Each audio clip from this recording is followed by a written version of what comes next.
रांची हिंसा के आरोपियों के पोस्टरबाज सियासत शुरू हो गई है। दरअसल मंगलवार को पुलिस ने शहर के चौक चौराहों पर उपद्रवियों का पोस्टर लगाया, लेकिन कुछ ही देर बाद पोस्टर को हटा दिया गया।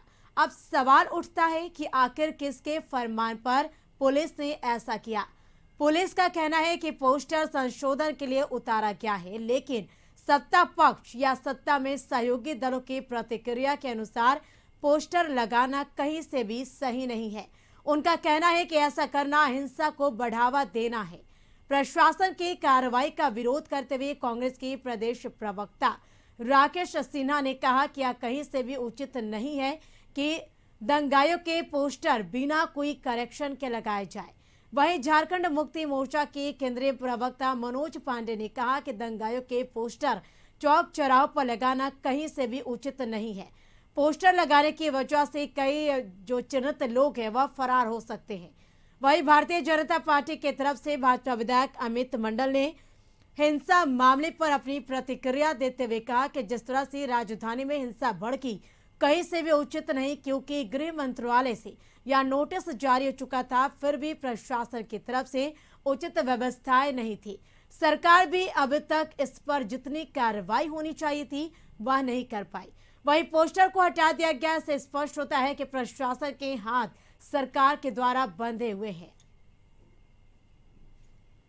जो घटना घटी है, स्वाभाविक तौर पे ये घटना दुखद घटना है और लोग अब इस घटना को धीरे धीरे भूल रहे हैं। ये एक अच्छी बात भी है, लेकिन प्रशासन जिस प्रकार पोस्टर लगा करके फिर से एक बार पैनिक स्थिति शहर में लाना चाहती है, यह बिल्कुल दुखद बात है। प्रशासन के लोगों को ये समझना चाहिए। प्रशासन के लोग कोई भी काम करने के पहले कम से कम एक बार वो विचार विमर्श किसी स्तर पे करना चाहिए उनको।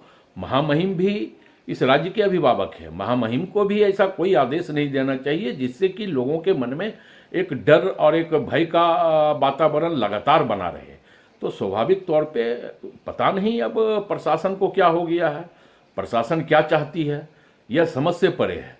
और जहाँ तक है इस फोटो के मामले पे, पोस्टर के मामले पे, तो इस तरह का माहौल इस शहर का अमन चैन को बिगाड़ना उचित नहीं है और इस पर राजनीतिकरण भी उचित नहीं है। महामहिम इस राज्य के अभिभावक है। महामहिम ऐसा कोई बयान ना दे, ऐसा कोई आदेश ना दे जिससे कि राज्य की विधि व्यवस्था, शांति और दिलों में जो एक भय और का वातावरण है वो पुनः कायम हो सके। ये पोस्टर लगाने का मामला हम लोग के समझ से परे। पोस्टर क्यों लगाना है? जो आरोपित हैं, जो जिनकी पहचान हो चुकी है, पोस्टर लगा के क्या मिलेगा? इससे समाज में और खाई बढ़ेगी, वैमनस्यता बढ़ेगी और जो दोषी हैं, अगर सही में दोषी हैं तो उनको पता चल जाएगा कि हमारा तो पोस्टर में फोटो है, वो तो कहीं गायब हो जाएंगे। तो अगर सही तरीके से कार्रवाई समुचित तरीके से, न्यायोचित तरीके से अगर करनी है और कर भी रही है पुलिस, तो इसके लिए पोस्टर की आवश्यकता नहीं है। आपने बिल में क्या लिख दिया? दुर्बल व्यक्ति। आज दुर्बल व्यक्ति ही सड़क पर पथराव कर रहे थे। वैसे दुर्बल व्यक्ति सड़क पर पथराव कर रहे थे, पुलिस प्रशासन ने रोकने का काम किया। आप देखिए कि रिकॉर्डिंग में किस प्रकार पुलिस गुहार लगा रहे हैं कि फोर्स को भेजिए, बल को भेजिए, पथराव हो रहा है। लेकिन सरकार क्या कर रही थी? सरकार ये बोल रही थी कि हमारे आदमी हैं, पत्थर मारने दिया जाए, फेंकने दिया जाए। तो ये कहीं ना कहीं दुर्भाग्य है। सरकार को इसमें कठोर कदम उठानी चाहिए और एंटी सोशल एलिमेंट्स को रोकने के लिए जो पोस्टर लगाई गई थी रांची के अंदर, मुझे ऐसा लगता है कि आम जनता से मेरी अपील है कि इसको आप सोशल मीडिया में वायरल करें ताकि पुलिस प्रशासन को मदद मिले। और ये मदद की जो कमी और प्रशासनिक हेल्प जो सरकार की तरफ से पुलिस प्रशासन को मिलना चाहिए, उसमें घोर। राज्य हिंसा को लेकर हेमंत सरकार और राज्य भवन आमने सामने है। राज्यपाल के निर्देश पर पुलिस ने हिंसा के उपद्रवियों के पोस्टर चौक चौराहे पर लगाया, लेकिन कुछ ही देर बाद पोस्टर को हटा लिया गया। लिहाजा विपक्ष यानी बीजेपी का कहना है कि सरकार के इशारे पर जिला प्रशासन ने पोस्टर को हटा दिया। बीजेपी प्रदेश अध्यक्ष दीपक प्रकाश ने कहा है कि तुष्टीकरण सरकार का मुख्य एजेंडा बन गया है। गौरतलब है कि राज्यपाल के निर्देश के बाद रांची पुलिस ने उपद्रवियों के पोस्टर जारी कर शहर के कई स्थानों पर उसे लगाया था, जिसे तत्काल हटा लिया गया। हालांकि इस पर अभी तक पुलिस का आधिकारिक बयान नहीं आया है। बावजूद इसके यानी इस पर सियासत तेज हो गई है। विपक्ष आरोप लगा रहे हैं कि जेएमएम के निर्देश पर पोस्टर हटाया गया है। अधर में रहती है, कभी किधर जाए, कभी उधर जाए, कभी किधर जाए। ये निर्णय लेने वाली सरकार नहीं है और जो निर्णय करती है उस पर अडिग नहीं रहने वाली सरकार है और तुष्टीकरण की राजनीति करने वाली। राज्य हिंसा मामले में हेमंत सोरेन सरकार की कार्यशैली पर केंद्रीय शिक्षा राज्य मंत्री अन्नपूर्णा देवी ने सवाल उठाया है। कोडरमा में मीडिया के सवाल पर केंद्रीय शिक्षा राज्य मंत्री अन्नपूर्णा देवी ने कहा कि घटना दुखद है, लेकिन उसकी जानकारी जब पहले से सरकार को थी तो फिर पूरी व्यवस्था क्यों नहीं की गई। उन्होंने कहा कि उत्पात करने वाले लोगों को राज्य सरकार शह दे रही है। जो उत्पात करने वाले लोग हैं उनको सह देने का काम कर रही है कंपनी का, जो space would, smart would, Elder वगैरह जो बनता है वो सारा सब अपने यहाँ बना हुआ है।